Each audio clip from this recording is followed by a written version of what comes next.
Hi friends, आज हम जानेंगे एक काफ़ी इंटरेस्टिंग टॉपिक के बारे में।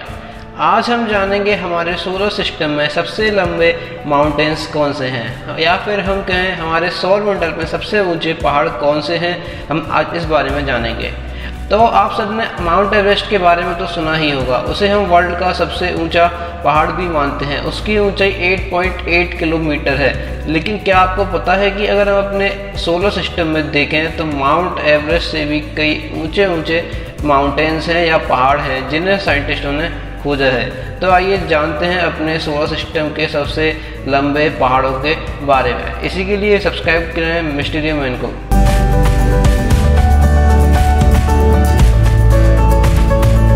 5वें नंबर पर है Ascraeus Mons. Ascraeus Mons Mars पर एक वोल्केनिक माउंटेन है जिसकी ऊंचाई 14.9 किलोमीटर है, यानी लगभग 15 किलोमीटर के बराबर है। इसे 1971 में मरीनर 9 स्पेसक्राफ्ट की वजह से खोजा गया था। सबसे ज़्यादा मज़े की बात यह है कि मरीनर 9 स्पेसक्राफ्ट से पहले किसी स्पेसक्राफ्ट ने इसे ऑब्जर्व नहीं किया था। इससे पहले यहाँ पर केवल 4 स्पॉट्स को ऑब्जर्व किया गया था जिन्हें नॉर्थ स्पॉट कहा जाता था। लेकिन फिर मार्स पर एक ग्लोबल डस्ट स्टॉर्म आया और जब वहाँ की डस्ट क्लियर हुई तो वहाँ पर एक 15 किलोमीटर लंबा वोल्केनिक पहाड़ दिखाई दिया।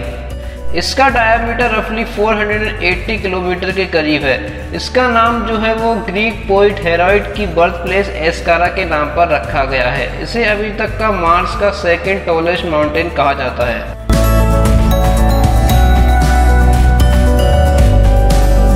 चौथे नंबर पर है बोसुले मॉन्टेस साउथ। साउथ बोसुले मॉन्स को जुपिटर की मून आईओ का सबसे टॉलेस्ट माउंटेन कहा जाता है। इसका ऑफिशियल नाम इजिप्ट की एक केव के नाम पर दिया गया है जहां पर आईओ, जिन्हें जीएस की वाटर लवर्स में से गिना जाता है, उन्होंने एफेफस को जन्म दिया था। साउथ बोसुले को रिलेटिव हाइट 18.2 के करीब माना जाता है और इस माउंटेन की डायमीटर 540 किलोमीटर की है और ये तकरीबन 17,900 किलोमीटर स्क्वायर के एरिया में फैला हुआ है।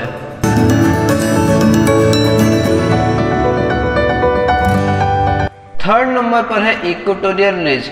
इक्वेटोरियल रिज सैटर्न के एक मून रेप्टस पर 20 किलोमीटर के अराउंड पहाड़ है। इसे कैसिनी प्रोब ने 2004 में खोजा था। ये हालांकि वॉयेजर 2 की इमेजेस में भी विजिबल था, लेकिन इतना क्लियरली विजिबल नहीं था और इसी वजह से इसे वॉयेजर माउंटेन के नाम से भी जाना जाता है।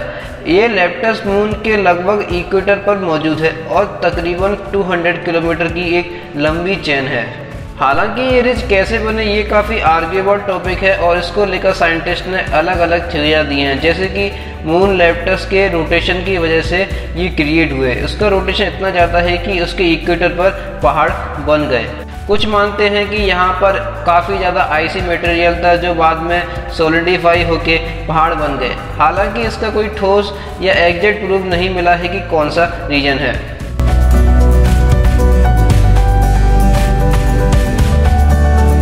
फिर आता है ओलंपस मॉन्स। इसे 40 इयर्स तक हमारे सोलर सिस्टम का सबसे ऊंचा पहाड़ माना जाता था। इसकी हाइट 21.287 किलोमीटर के करीब है, जो कि लगभग हमारे माउंट एवरेस्ट से 2.5 गुनी है। इसके इतने बड़े साइज का मेन रीजन अर्थ की तरह टेक्टोनिक प्लेट्स का ना होना है और इसी वजह से वोल्केनो जब तक अपनी मैक्सिमम हाइट तक नहीं पहुंच जाते तब तक लावा रिलीज करते रहते हैं और अपनी हाइट को इंक्रीज करते रहते हैं। ओलंपस मॉन्स की main composition 44% silicate, 17.5% iron oxide, 7% aluminium वगैरह है। हालांकि साइंटिस्ट इसे इतनी ऊंचाई की कंडीशन के बावजूद भी ऑटोमेटेड स्पेस प्रॉप्स के लिए एक लैंडिंग पॉइंट के रूप में कंसिडर नहीं करते हैं, क्योंकि इतने हाई एलिवेशन पर प्रेशर और कई सारी मार्स की कंडीशन की वजह से पैराशूट को लैंड कराना नामुमकिन है। मज़ेदार बात यह है कि मरीनर 9 स्पेसक्राफ्ट को 1971 से पहले ये नहीं दिखा था, क्योंकि वहाँ पर काफ़ी सारी डस्ट जमी हुई थी। लेकिन 1971 के आसपास डस्ट स्टॉर्म आने से वो सारी डस्ट क्लियर हो गई और ये पहाड़ दिखाई दिया।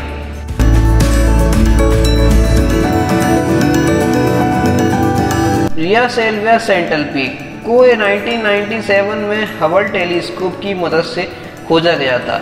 ये एक एस्टेरॉयड वेस्टा पर स्थित माना जाता है। हालांकि इसका नाम 2011 में रिया सेल्विया रखा गया, जो कि रोम के फाउंडर रोम्यूलस और रोमस की मदर के नाम पर रखा गया है।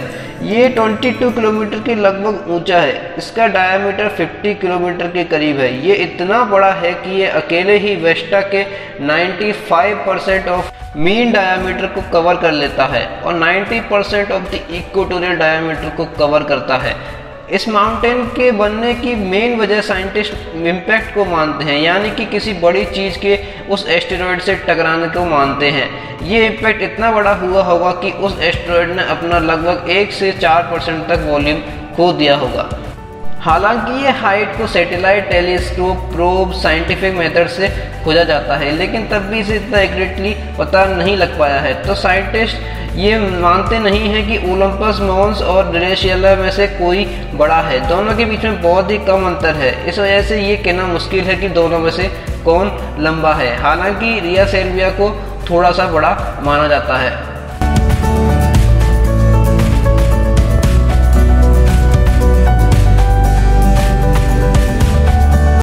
आप सभी को लगता होगा कि अर्थ पर सबसे ऊंचा माउंटेन माउंट एवरेस्ट है, जिसकी ऊंचाई 8.8 किलोमीटर है। लेकिन नहीं, अगर आप सी लेवल को छोड़ दें और मेनली उसके बेस लेवल से देखें तो माउंट केनिया सबसे ऊंचा माउंटेन है, जिसकी ऊंचाई लगभग 10.2 किलोमीटर के करीब है। इसके बारे में एक और वीडियो बनाऊंगा। इसके लिए लाइक, शेयर, सब्सक्राइब जरूर करें।